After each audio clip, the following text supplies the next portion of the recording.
जानकी वल्लभो विजयते आत्मानुभूत self realisation channel में आपका स्वागत है।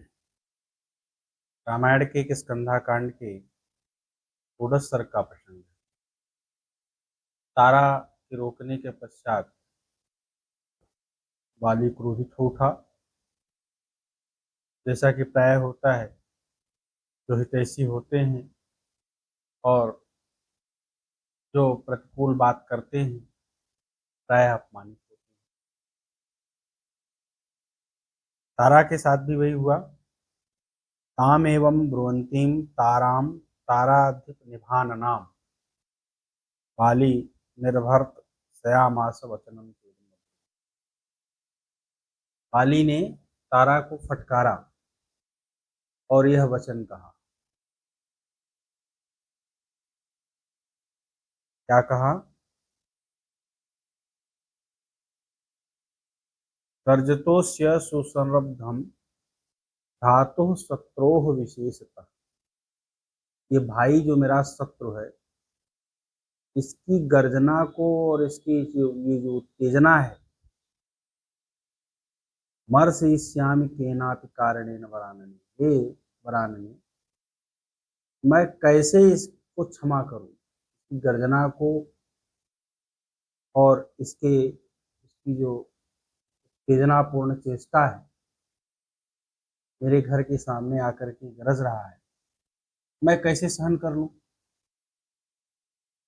अधर्षितानां शूराणां समरेषु अनिवर्तिनां हर्षणामर्षणं भीरु मरणाद अतिरिक्त। जो युद्ध में कभी हारे न हो, जिन्होंने समर में कभी पीठ न दिखाई हो, ऐसे वीरों के लिए शत्रु की ललकार को सुनना और उसको सह लेना मरण से भी बढ़कर होता है। सोढ़ुम न च समर्थो हम युद्ध कामस्य सुग्रीवस्य संरंभम हीनग्रीवस्य गर्जितम। ये युद्ध की इच्छा रखने वाला है सुग्रीव, मैं इसके रोष को, इसकी गर्जना को सहन नहीं कर सकता। न च कार्यो विषादस्ते राघवो प्रति, और धर्मज्ञस्य कृतज्ञस्य कथम पापम करिष्ये। हे तारा, जो तुमने बताया कि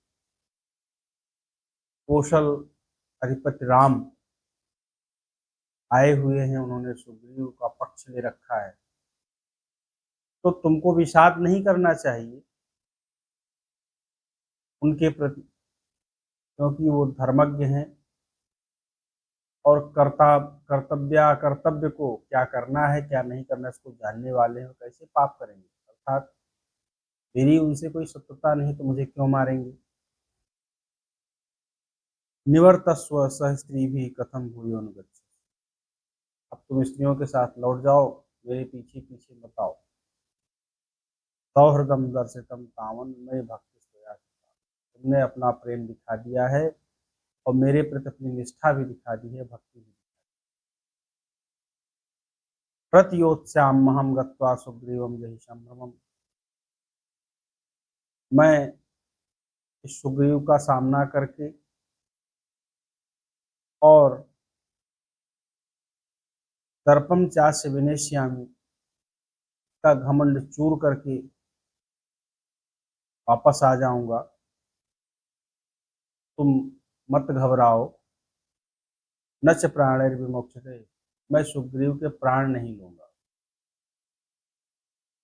अहम ही अजिस्थितस्यास्य करिष्यामि ऋषित्वम् वृक्षैः मुष्टिप्रहारैश्च पीडितः प्रतियास्यति। मैं युद्ध में आज इसकी इच्छा पूरी कर दूंगा।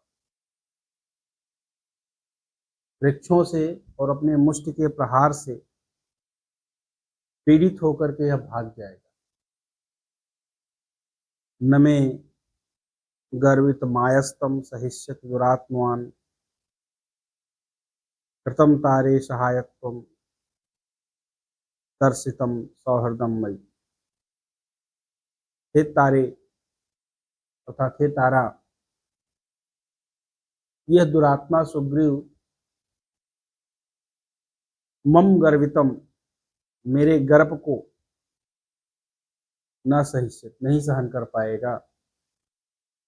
तुम लौट जाओ, तुमने मुझे सलाह दे दिया है और अपना प्रेम भी दिखा दिया है। एक तो तारा को ये चिंता है आज बाली के प्राण नहीं बचेंगे, इसलिए वो बड़ी विनम्रता से उनको समझाती है। और बाली को ये भ्रम हो जाता है कि यह अपना प्रेम दिखा रही, यह अपनी निष्ठा दिखा रही मेरे प्रति, और उसकी सलाह को वो तुच्छ समझता है। तो जब अहंकार के वशीभूत मनुष्य होता है तो उसको दूसरे की सलाह तुच्छ लगती है, और दूसरे की जो चिंता होती है, जो उसके शुभचिंतक होते हैं, उनको वह अपने से बहुत छोटा समझता है। ता पितासी मम प्राणी निवर्तस्व जनेन च। अब वो सौगंध दिला करके कहता है कि लोगों के साथ लौट जाओ, अलम जित्वा निवर्तिष्येतम हम भ्रातर मृणे। मैं ज़्यादा नहीं कहता, बिना उस अपने भाई को जीते हुए रण में मैं वापस नहीं आऊँगा। तारा बार बार अनुरोध करती है कि मत जाइए। तम तो ताराम परिस्वज्य बालिनम प्रियवादिनी। जब उसने देखा कि वे नहीं लौटेंगे तो प्रियवादिनी तारा ने बाली का आलिंगन करके चकार रुदती मंदम, धीरे मंद मंद रोती हुई, प्रदक्षिणम दक्षिणा सा प्रदक्षिणम चकार, उदार स्वभाव वाली उसने बाली की प्रदक्षिणा की, उसके चारों तरफ घूमी। ततः स्वस्तेनम कृत्वा मंत्रविद विजयशिणी। पति के विजय की इच्छा रखने वाली, मंत्र को जानने वाली उसने स्वस्ति वाचन किया। अंतःपुरम सह स्त्रीभि प्रविष्टा शोक मोहिता। उसके बाद शोक से मोहित होकर के वह अन्य स्त्रियों के साथ अंतःपुर चली गई। प्रविष्टायाम तो तारायाम सह स्त्रीभि स्वमालयम। स्त्रियों के साथ तारा के चले जाने पर, अपने आलय में कोष्ठ में प्रविष्ट हो जाने पर, नगरया निर्ययो क्रुद्धो महासर्प। बाली बड़े भयानक सर्प के समान श्वसन सांस खींचता हुआ नगर से निकला। सह निश्वस्य महारोषो बाली परम वेगवान। वह अत्यंत क्रोधी परम वेग वाला बाली लंबी सांस लेता हुआ सर्वतश्चार्यन दृष्टि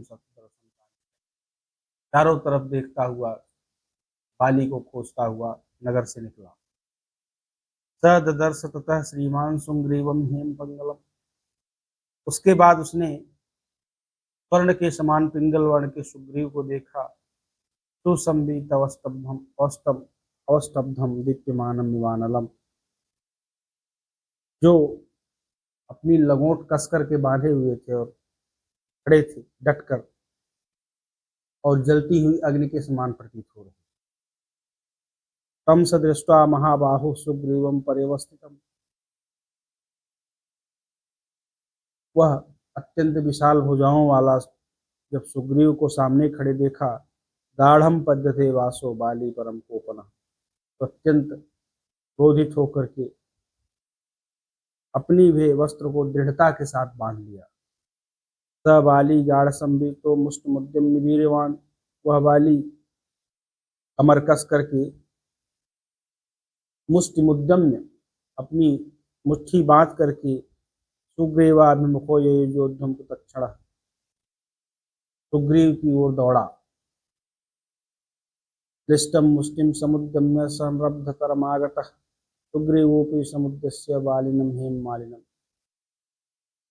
स्वर्ण की माला धारण करने वाले बाली की तरफ को उद्देश्य करके सुग्रीव भी कसकर मुट्ठी बांध करके और क्रोधित होकर के उसकी तरफ आगे बढ़ा। तम बाली क्रोधताम्राक्ष सुग्रीवम रणकोविदम आपतंतम महावेगम इदम वचनम अब्रवीत। बाली ने जो क्रोध से ताम्रवर्ण का हो गया था, अपनी ओर जब सुग्रीव को आते हुए देखा, और सुग्रीव युद्ध विद्या को जानने वाले थे, रणकोविद थे, तो उसने बड़ी तेजी से अपनी ओर सुग्रीव को आते देखा तो यह बात बोले, एस मुष्टि महान बद्धो, मैंने यह मुट्ठी बांध ली है गाढ़ा कस करके, शून्यतांगुली उंगलियां कस करके मैंने मुट्ठी बांध ली है। मया वेग विमुक्तस्ते प्राणानादाय आश्रित, और मैंने यह मार दिया अगर तो तुम्हारे प्राण चले जाएंगे, प्राण लेकर के ही वापस आएंगे। अर्थात मैंने एक मुक्का मारा तो तुम्हारे प्राण चले जाएंगे, ऐसा बाली ने कहा। एवं मुक्तस्तु सुग्रीवः क्रुद्धो बालिनम अब्रवीत्। ऐसा कहे जाने पर क्रोधित होकर के सुग्रीव बाल से बोले, तव चैष हरन प्राणान मुष्टि पतत मोधि। कहा कि ये मेरा मुक्का भी तुम्हारे प्राणों को का हरण करे और तुम्हारे सिर पे गिरे। तो इस प्रकार से दोनों में वाक युद्ध हुआ। आज समय सुग्रीव का था, बाली का नहीं था, क्योंकि समय पलटता रहता है और प्रत्येक पुरुष को, मनुष्य को इस बात का ध्यान रखना चाहिए कि अगर हम विजय श्री प्राप्त कर रहे हैं तो हमें विनम्र रहना चाहिए। नहीं, ये समय बदल जाता है, जैसे आज बाली का समय बदल गया। ताडितस्तेन तम क्रुद्ध समभिक्रम्य वेगतः अभवत शोणितोद्गारी सात्वीत इव पर्वतः। जब सुग्रीव को बाली का मुक्का लगा तो सुग्रीव रक्त वमन करने लगे। ऐसा लगा जैसे पर्वत से झरना फूट पड़ा हो। सुग्रीवेण तु निशंकम सालम उत्पाट्य तेजसा गात्रे शोभितो बाली वज्रेण महागिरी। और सुग्रीव ने भी एक साल का वृक्ष उखाड़ करके बाली को दे मारा, ऐसे जैसे इंद्र ने किसी पर्वत पर वज्र मारा। तातो वृक्षेण निर्भग्न, उस वृक्ष के लगने से ताल ताड़न विह्वला। सतु वृक्षेण निर्भग्न, वो भग्न हो गया, अर्थात उसका शरीर चोटिल हो गया और साल वृक्ष लगने से वो विह्वल हो गया। गुरु भार भराक्रांता नौ ससार्थे वो सागरे, जैसे व्यापारियों के भार से कोई नाव समुद्र में कांपने लगती है, उसी प्रकार स्थिति हो गई बाली की। तौ भीम बल विक्रांतौ सुपर्ण समवेगितौ, वे दोनों अत्यंत भयंकर, बलशाली और पराक्रमी थे, गरुण के समान वेगवान थे। प्रवृद्धौ घोर वपुषौ, और अत्यंत भयानक शरीर वाले थे। सूर्य चंद्र युवांबरे, और युद्ध कर रहे थे तो ऐसा लग रहा था मानो आकाश में सूर्य और चंद्रमा युद्ध कर रहे हैं। परस्परम अमित्रघ्नौ छिद्रान्वेषण तत्परौ, एक दूसरे की कमियों को देखने में तत्पर और शत्रुओं को मार डालने वाले दोनों एक दूसरे की दुर्बलता ढूंढ रहे थे। ततो अवर्धत बाली तु बल वीर्य समन्वितः, इसके बाद बल और पराक्रम से युक्त बाली आगे बढ़ गया। सूर्यपुत्रो महावीर्य सुग्रीवः परिहीयते, वह सूर्यपुत्र था, अत्यंत पराक्रमी था, और सुग्रीव की शक्ति क्षीण होने लगी। बालिना भग्न दर्पस्तु सुग्रीवो मंद विक्रम, जब उनका दर्प भग्न हो गया, टूट गया बाली के द्वारा सुग्रीव का, उनका पराक्रम मंद पड़ गया। बालिनम प्रति सामर्शो दर्शयामास राघवम, तो उन्होंने बाली के प्रति अमरस में भरे हुए सुग्रीव ने रामचंद्र जी को अपनी अवस्था को का लक्ष्य कराया, अर्थात दिखाया कि अब मैं अधिक समय तक नहीं टिक पाऊंगा। वृक्षैः शशाकैः शिखरैः वज्रकोटिभिर् नखैः कोटिनिभैः नखैः मुष्टिभिर्जानुभिः पद्भिः बाहुभिः च पुनः पुनः तयोर्युद्धम् अभूत् घोरम् वृत्तवासवयोरि, वृक्षों से, शाखाओं से, शिखरों से, वज्र के समान नखों से, मुक्कों से, घुटनों से, पैरों से, हाथों से वह युद्ध अत्यंत भयंकर हो गया, मानो वृत्तासुर और इंद्र में युद्ध हो रहा। तौ सोडिताक्तौ युद्धेताम वानरौ वनचारिणौ, वे लड़ते लड़ते दोनों वीर लोलुहान हो गए। मेघाव्यू महाशब्द तर्जमानौ परस्परम, और मेघ के समान गर्जना करते हुए दूसरे को डांट रहे थे। हीयमानं मथा पश्यत् सुग्रीवं वानरेश्वरं प्रेक्षमाणं दशश्चैव राघवः स मुहुर्मुहुः। अब इसके बाद श्री रामचंद्र जी ने देखा कि सुग्रीव हीयमानं, वानर राज सुग्रीव जो है वो क्षीण हो रहे हैं, कमजोर पड़ रहे हैं, और इधर उधर दृष्टि दौड़ा रहे हैं बार बार। जब व्यक्ति कमजोर पड़ता है तभी सहायता की तलाश करता है। ततो रामो महातेजा आर्तम दृष्ट्वा हरीश्वरम, इसके बाद महान तेजस्वी राम ने वानर राज को आर्त पीड़ित देख करके सशरम दीक्षिते वीरो बालिनो बतकांक्षा, बाली को मारने की इच्छा से उन्होंने उस बाण को देखा। ततो धनुष संधाय शरमासी विशोपमम, धनुष और उस बाण को जो भयंकर विस्तर के समान था, पूरे आमास तच्चापम काल चक्र, उन्होंने बाण रख के जोर से खींचा, मानो यमराज ने काल चक्र उठा लिया हो। तस्य जातल घोषेण त्रस्त्वा पत्र प्रदुद्रोह मृगाश्चैव युगान्ति वो मोहिता, और उनके धनुष के प्रत्यंचा की आवाज से, ध्वनि से पक्षी भयभीत हो गए, त्रस्त हो गए, और मृग कल्पांत में, प्रलय काल में जिस प्रकार से भाग खड़े होते हैं उस प्रकार से भाग खड़े हुए। मुक्तस्तु वज्र निर्घोष प्रदीप्तासन सन्निभः राघवेण महाबाणो बालिवक्ष पातितः, इसके बाद वज्र के समान ध्वनि करने वाले प्रदीप्ता असनि सन्निभः, प्रदीप्त वज्र के समान राघव के द्वारा वो महाबाण बाली वक्षस पातितः, बाली के वक्षस्थल को लक्ष्य बना करके मुक्तः छोड़ दिया गया, अर्थात बाली के वक्षस्थल पर निशाना लगा के उन्होंने बाण छोड़ दिया। ततस्तेन महातेजा वीर युक्त कपीश्वर वेगेनाभिहतो बाली निपात महितले। तेन उस बाण से महातेजा वीर युक्त कपीश्वर, महान तेजस्वी पराक्रमी कपिराज वाली,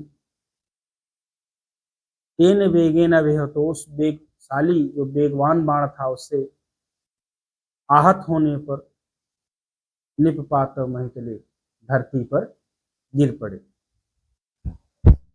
धन्यवाद।